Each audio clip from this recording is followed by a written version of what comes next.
always try to keep our stuff in a place where we know. You can see that the lifeguard stand is numbered, and we usually try to keep ourselves in a spot where we're all going to be together and we can all be seen. Hi everyone, I'm Miss Renaud. I'm part of the lifeguard and waterfowl safety crew. This is my third year at Sea Lab, and during the school year I'm a phys ed teacher at New Bedford High School. Whenever you go to a beach, it's always important to find the beach rules. For example, here in Martha's Vineyard, they have the beach rules posted. Every beach you go to, there should be rules posted. It's really important that you adhere to them and you follow them for your own safety and everyone's safety around you.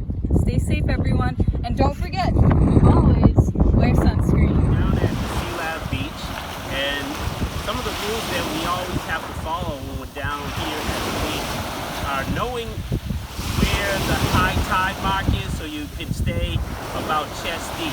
Right now, if you look, you can see the little bit of wave coming in. It's not high tide because we can see the high water mark right around here, okay?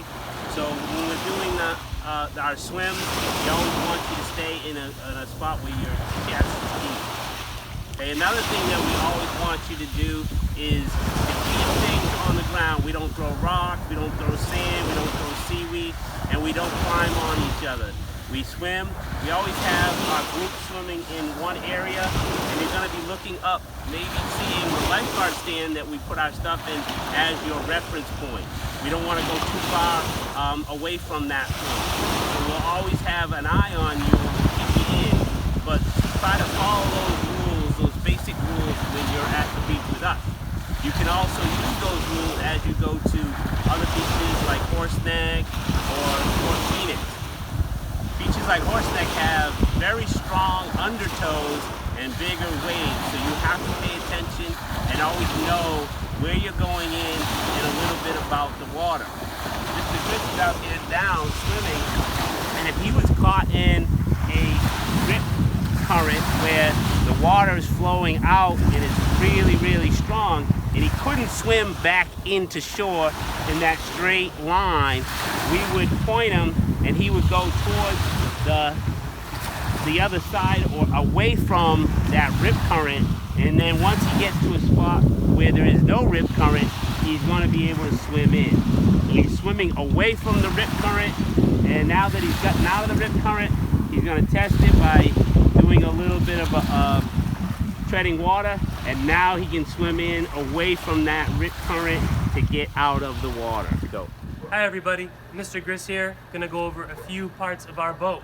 The boat that we sail at Sea Lab is a 16-foot Catalina Capri. Here we have the bow of the boat, that is what we call the front. Over here is the starboard side, that's what we call the right. And over there, the left side, is the port. If you look down in the center of our boat, you'll see a white fiberglass piece that is called the centerboard. It functions as a keel.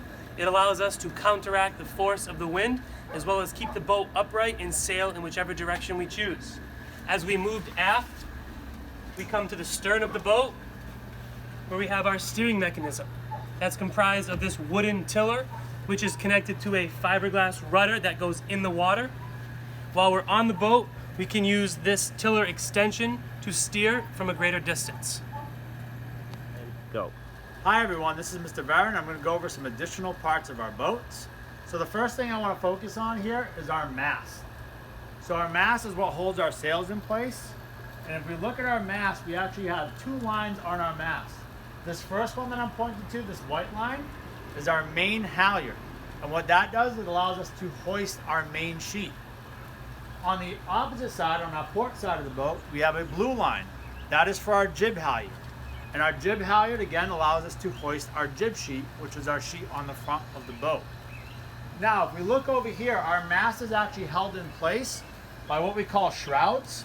So we actually have two shrouds on each side of our boat. So we have two on our port and two on our starboard.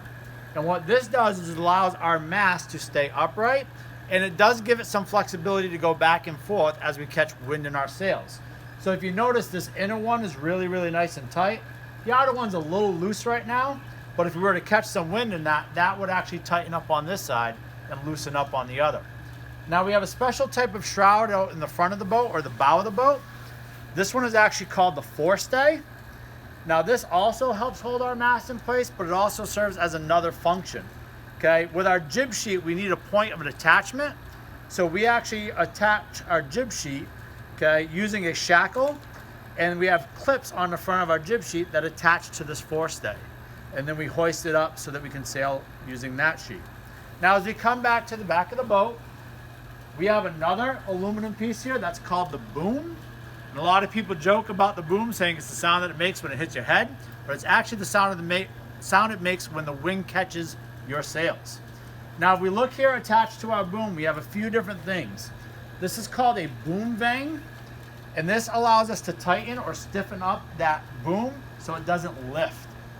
We also have what's called a Cunningham. So if we look here, this white line would actually go into the foot of our mainsail and go into this cleat called a jam cleat, and that tightens up the foot of that sail. As we come to the back or the aft of the boat,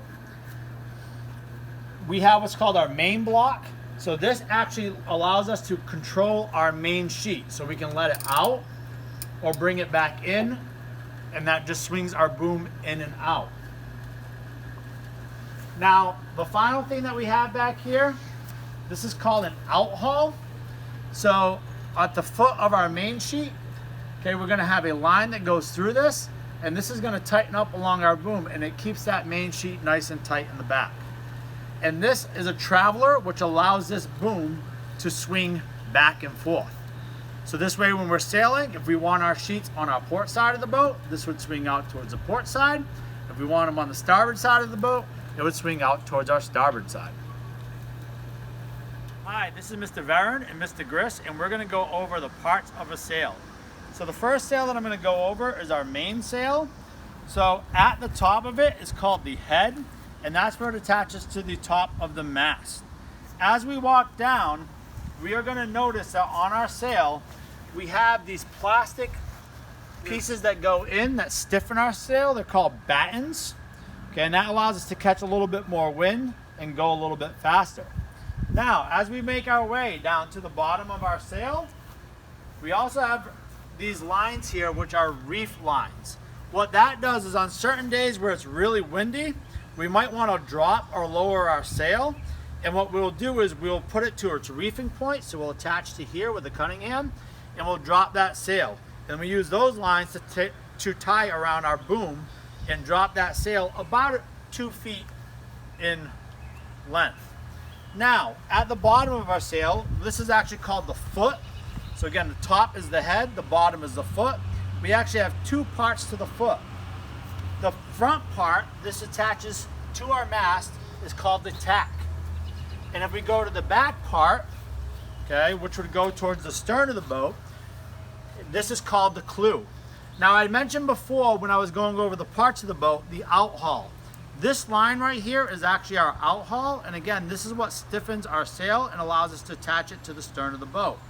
And a knot that we're gonna go over later on is called the bowline knot. This is attached using a bowline knot, which is one of our strongest knots that we have. And why do we need that strength? Because this sheet catches the most wind out of any of our sails. So we're gonna need a nice strong knot that keeps this in place as we're sailing. Mr. Griss is gonna go over our jib sheet next. Hi everybody. The next sail that we have on our boat, because our boat is called a sloop, that means that we have two sails. The first one is the main sail that Mr. Varon showed you. This next one is a little bit smaller, and it goes above the bow of our boat. It is called the jib.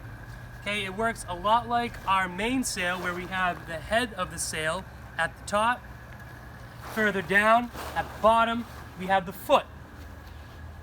As we go about in the middle of our sail, we have what are called tails right here, and these little red lines will flap in the wind, and it's a tool that we use to adjust our sail. Also, along the front of our sail are several metal clips, and each of these will attach to the metal forestay that is off of the bow. Also, down at the foot of our sail, there are two lines. We call these the starboard and port jib sheet, which allows us to control our sail, whether we want it on the starboard or port side of our boat.